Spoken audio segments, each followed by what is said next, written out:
Hello my beautiful family, कैसे हो आप सब। आई होप आप सब ठीक होगे, स्वस्थ होगे, मस्त होगे, तंदुरुस्त होगे। मैं भी बिल्कुल ठीक हूँ।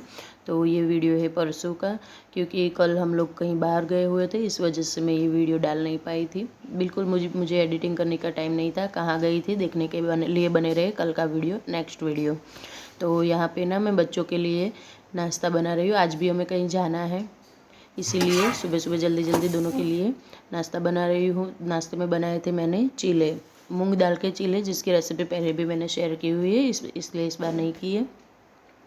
और उसके बाद आ गई थी मैं फटाफट से सफाई करने के लिए ऊपर, क्योंकि ऊपर बहुत गंदा हो रहा था। 2-3 दिन हो गए थे झाड़ू पोछा लगाए हुए, तो सोचा चलो आज तीनों रूम में बारी बारी से अच्छे से झाड़ू लगा देते हैं। कहीं जाले मकड़ियाँ मकड़ियों ने कुछ जाले वाले बना दिए तो उसको भी साफ़ कर देते हैं।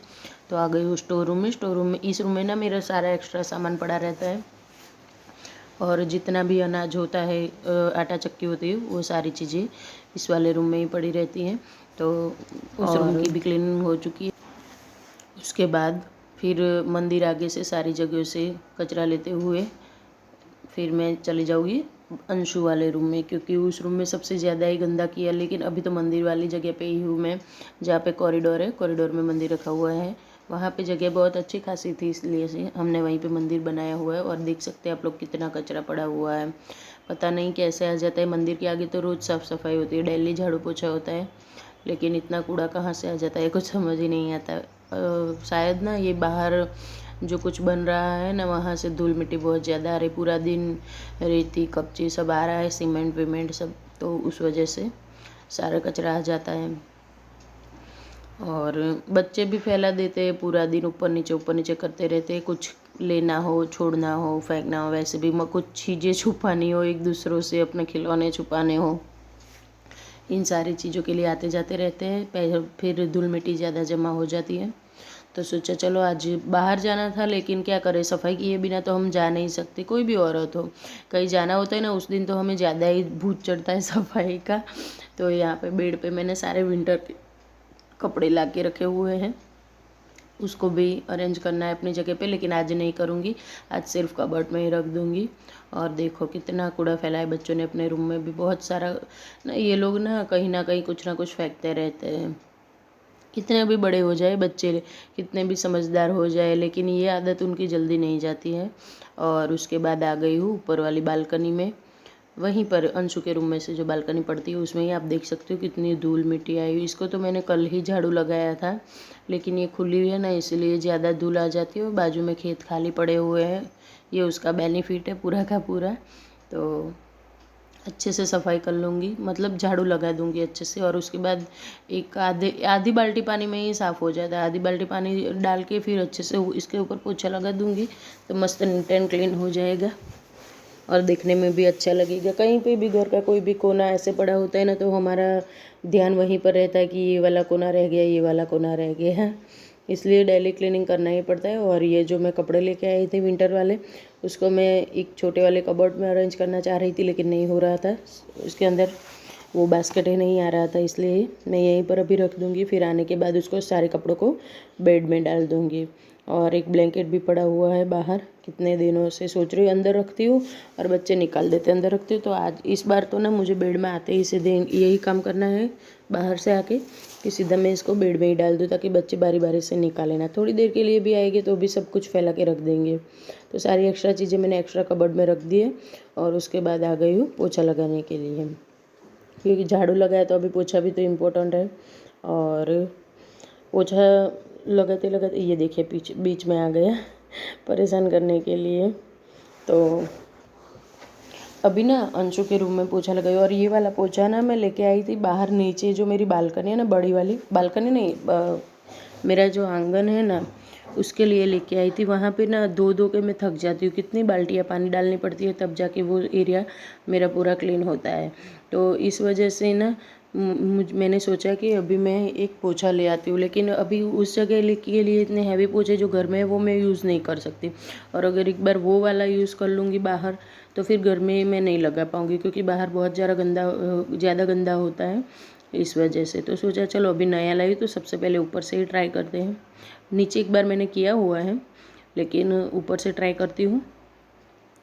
तो ऊपर में ना इस वाले नए पोछे से पोछा लगा। और ना मैं सच बताऊँ ना तो सबसे अच्छा ये वाला मुझे पोछा लगा है।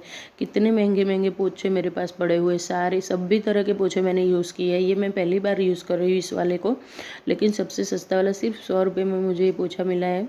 लेकिन सबसे अच्छा और सबसे बढ़िया ये पोछा है। इतना मस्त क्लीन हो जाता है ना इससे, वाइपर से जैसे हम वो कॉटन का पोछा लगाते हैं ना, बिल्कुल वैसे। क्योंकि ये ना बहुत बड़ी साइज़ में आता है और वजन भी काफ़ी ज़्यादा था इसका, क्योंकि इसके अंदर ना बहुत सारे कपड़ों जितना कॉटन लगा हुआ होता है। सिर्फ फ़र्क ये होता है कि कपड़ों में सीधा कपड़ा होता है और इस वाले में ना ऐसे बना के, जो हम लोग वो पोछा लेके आते हैं ना बकेट वाला, उसमें जो होता है वो गोल गोल होता है और ये सिंपल, लेकिन उससे ज़्यादा इसमें लंबा और हैवी कपड़ा होता है। इस वजह से कॉटन से सोच रही हूँ कि इसको ही घर में यूज़ कर लूँ, बाहर के लिए एक और नया ले आऊँगी, लेकिन देखते हैं अभी क्या होता है। तो यहाँ पे फिर से सारी जगह पे पूरे घर में मैंने पोछा लगा दिया हुआ है और अभी बारी आ गई है स्टेयर्स की। तो स्टेयर्स से पोछा लगाते हुए मैं नीचे चढ़, और जिस दिन ना ऊपर की सफाई होती है ना, मुझे बहुत सुकून मिलता है। ऐसा लगता है मैंने पूरा घर क्लीन कर दिया है। एक बार ऊपर का कचरा झाड़ू पोछा हो जाए, फिर नीचे हो जाए और उसके बाद मेरा आंगन क्लीन हो जाता है ना, उस दिन मुझे बहुत सुकून मिलता है। वैसे झाड़ू तो मैं डेली ऊपर से लगाती हुई आती हूँ, ऊपर से झाड़ू लगाने के बाद नीचे लगता है, लेकिन फिर भी वो पोछे वाला जो भूत होता है ना, वो जब तक नहीं उतरता तब तक शांति नहीं मिलती। और बच्चों के साथ एग्ज़ाम भी आ रहे हैं कि दोनों पढ़ाई कर रहे हैं साथ में।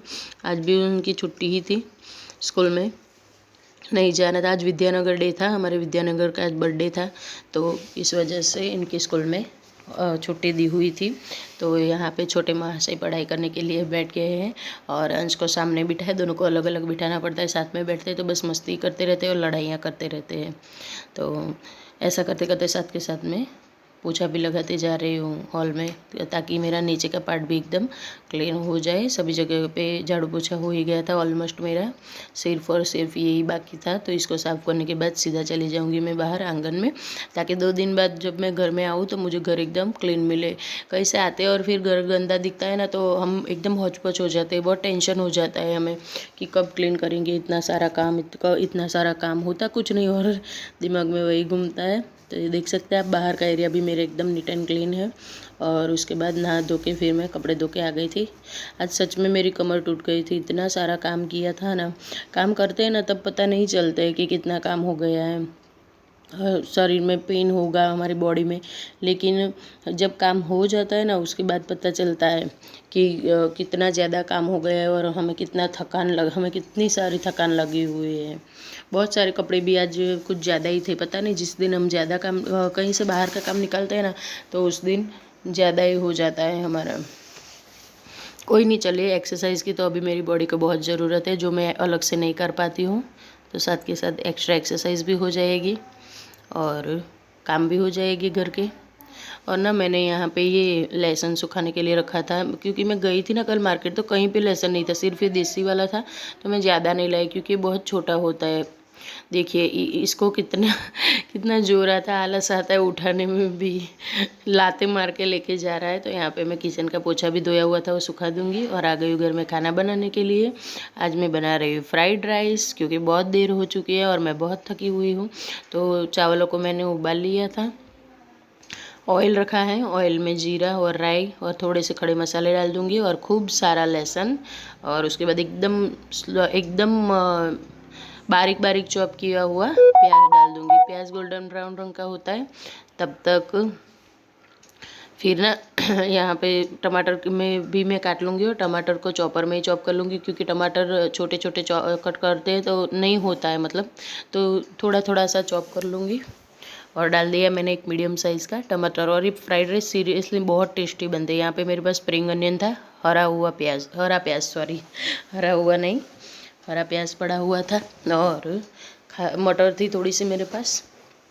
ये वो फ्रोज़न वाली निकाली थी क्योंकि बहुत देर हो गई थी, तो अभी मेरे पास इतना टाइम नहीं था कि मैं मटर को अलग से उबालूँ और पकाऊँ। तो मटर डाल दिए, और शिमला मिर्च भी नहीं थी, इस वजह से मैंने ये बड़ी वाली मिर्च जो हरी मिर्च मैं रखती हूँ वही डाल दिए। इसको मैं ऑप्शनल तरीके से ही रखती हूँ कि जब घर में ना मतलब शिमला मिर्च ना हो, कैप्सिकम ना हो, तो इसको डाल दे, टेस्ट बिल्कुल वैसा ही आता है इसका। थोड़ी सी मोटी मोटी कट करते हैं तो ऐसा ही लगता है कि जैसे हमारे पास वही पड़ा हुआ है हमारा शिमला मिर्च। और उसके बाद डाल देंगे अंदर नमक, बिल्कुल टेस्ट अनुसार, क्योंकि राइस को मैंने बॉईल किया था ना, तो वो फिर उसके बाद उसका सारा पानी निकल के फिर से धो लिया था, ताकि वो एकदम छोटे छोटे से खिले खिले से चावल हो जाए। इस वजह से तो जब भी हम धोते हैं तो उसका जो सॉल्ट होता है वो भी निकल जाता है। और हाँ, इसमें मैं सिर्फ और सिर्फ है कि ये मैगी मसाला डालना बिल्कुल नहीं भूलूँगी। फ्राइड राइस में मैगी मसाला, या फिर आपके पास अगर पेरी पेरी मसाला हो तो फिर तो देखना ही नहीं है, पेरी पेरी मसाला डाल दूँगी। मेरे पास अभी नहीं था, इसलिए मैंने वो डाला। और उसके बाद सिर्फ 1 चम्मच जितना, मैं रैंडमली डाल रही हूँ, लेकिन एक चम्मच जितना ही स्मेल के लिए ही सिर्फ हमें डालना है ये पाव भाजी मसाला। तो पाव भाजी मसाला डाल के सारी सब्जियों को सौते कर लेंगे अच्छे से, और एकदम ऑयल छूटे उसके बाद हमें डाल देने हैं ये चावल।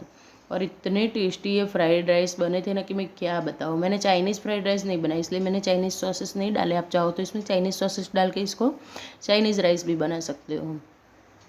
तो सारे चावलों को मैंने डाल दिया है, एक थोड़ा थोड़ा करके, और सारे मसालों में मिला लूँगी। और बहुत ज़्यादा, मतलब अभी भी मैं जब एडिटिंग कर रही हूँ तब भी मुझे इसको देख के पानी आ रहा है, क्योंकि ये इतने टेस्टी बने थे।